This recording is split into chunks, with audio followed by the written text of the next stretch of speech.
32A suit relating to the matter concerning the family.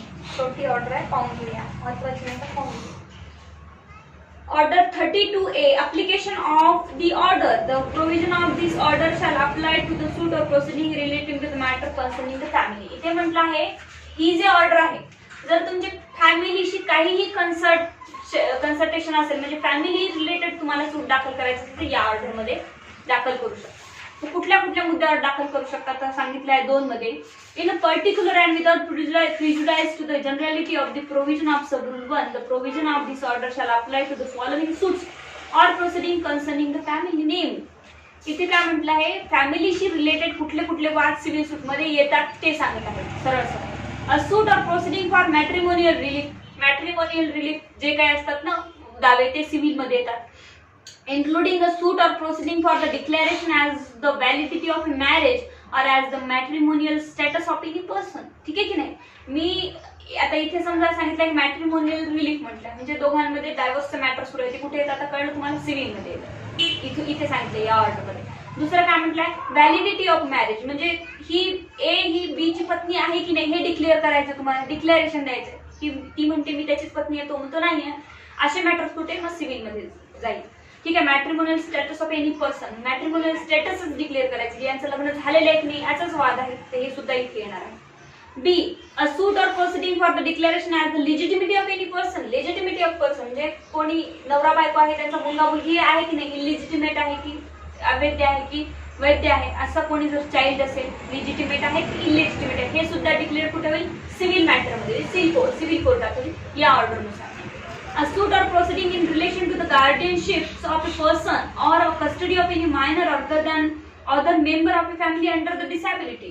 एखादी person आहे, एखादा छोटा मुलगा आहे, त्याची कस्टडी कोणामध्ये येते, कस्टडी आईकडे राहील की वडिलांकडे राहील, गार्डियनशिप कोण पाहणार आहे, कस्टडी कोणामध्ये राहील, अँड मेंबर ऑफ द फॅमिलीचा मेंबर आहे की नाही तो. ठीक आहे की नाही. हे अशा प्रकारचे जे मॅटर आहे अंडर द डिसॅबिलिटी, हे सगळे मॅटर सिव्हिल सूट अशा मधून चालतात सीपीसी मधून. A suit or proceeding for maintenance साठी सूट दाखल करते तुम्ही सिव्हिल कोर्टामध्ये मॅटर चालणार. A suit or proceeding as to the validity or effect of an adoption, adopt करायचंय तुम्हाला, अडॉप्ट केल्यानंतर त्याचे काय राईट आहे हे सुद्धा सिव्हिल नेचरचे आहे. A suit or proceeding instituted by a member of a family relating to the wills, intestacy and succession intestacy आहे, कोणाची विल्स आहे, हे सगळे मॅटर तुम्हाला सिव्हिल मधून पाहायला मिळणार आहे. A suit or proceeding relating to any other matter concerning the family in respect of which the parties are subject of their personal law. कुठल्या पर्सनल लॉला सब्जेक्ट होत असेल, समजा मुस्लिम लॉ आहे, मुस्लिम लॉ मधून तुम्हाला डायव्होर्स घ्यायचा असेल तरी ते सिव्हिल नेचरचाच असणार आहे. ठीक आहे. So much of this order as related to the matter provided for by a special law in respect of any suit proceeding shall not apply to that suit or proceeding. समजा एखाद्या civil प्रोसिडिंगला special law जर apply असेल तर इथे याची तुम्हाला गरज नाही.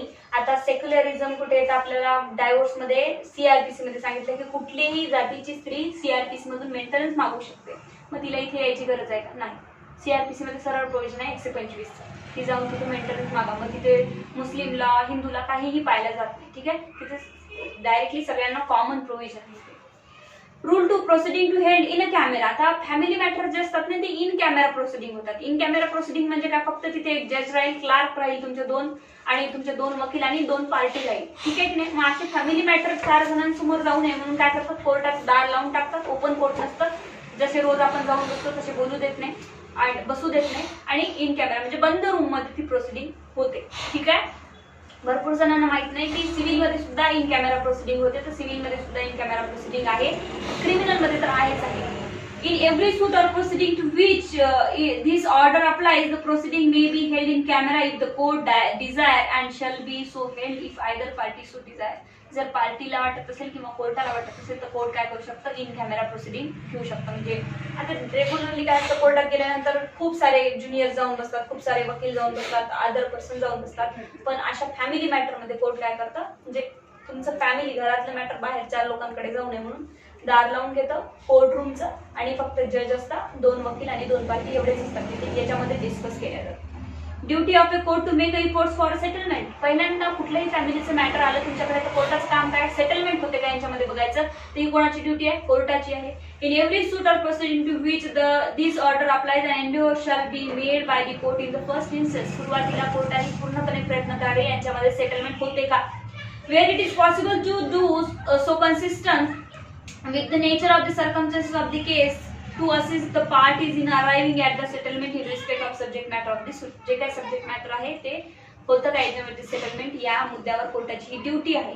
If in any such a suit proceeding at any stage it appear to the court that there is a reasonable possibility of settlement between the parties, the court may adjourn the proceeding for such a period as it thinks fit to enable attempt to made the to effect such a settlement. आता इथे काय म्हटलं, पहिले म्हटलं की first इन्स्टंटलाच कोर्टाने काय करायचं, सेटलमेंटचा प्रयत्न करायचा. पण सबरूल 2 मध्ये म्हटलंय की कुठल्याही नंतरही समजा 2 वर्ष प्रोसिडिंग चालली, 2 वर्षाच्या 1.5 वर्षानंतरही कोर्टाला वाटलं की ते सेटलमेंट होऊ शकते या पॉइंटला, तर कोर्टाने ते करावं. ठीक आहे.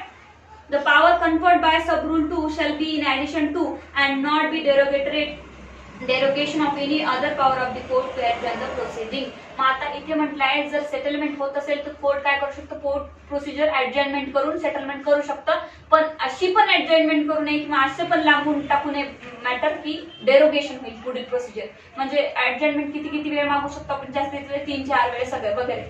मग अशा परिस्थितीत कोर्टाने लक्षात ठेवायचं की किती वेळ आपण यांना सेटलमेंटसाठी द्यायला हवे.